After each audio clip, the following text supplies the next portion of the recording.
The Mazda MX-5 has always provided pure driving pleasure in an affordable and extremely reliable package, and this latest model is the safest and most comfortable version yet.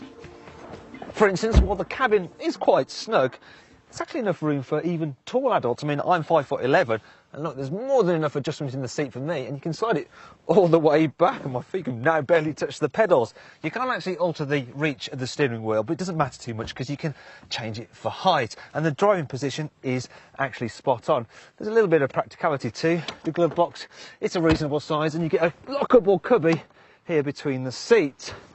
There's a pair of cup holders in this centre console here, and one in each door pocket, although why you'd need 4 cup holders in a 2-seater car is anyone's guess. As for safety, all cars come with DSC anti-skid control, rollover hoops and front driver and passenger airbags, and the 2-litre models also get side airbags.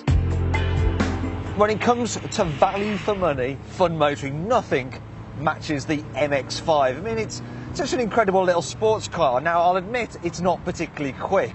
I mean, even this 2-litre model, you wouldn't describe it as ever being fast. But it's not about outright speed, this car. It's about the way it handles. And let me tell you, it handles brilliantly. And one thing I really like about it is that you feel really in tune with the car because all the controls, the steering, the brakes, the gear shift, I mean, they all have such a lovely feel to them. And it turns every journey into a pleasure. And you get a bit disappointed when you actually arrive at your destination because, well, it means the fun is over. Now, you might be thinking the MX-5 could be a little bit tiring for everyday motoring, but you'd be wrong because it's actually really easy to live with. I mean, it's very comfortable, even in town, because the suspension does a great job of dealing with bumps in the road. It's actually better in some respects than quite a few family cars. You get pretty good wind protection too, and the heater, I mean, the heater, it's like a furnace. And that means that you can pretty much have the roof down all year round, even when it's winter.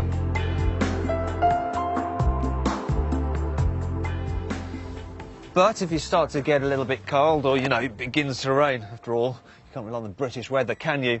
Doesn't matter, because the roof is very easy to put up, especially on this particular car, because, as you can see, it's got the retractable power hardtop. And then, once the back's down, all you have to do is hit this catch to lock it into place. Personally though, I don't think it's worth paying the extra for over the traditional soft top unless you need the extra insulation or added security it gives you.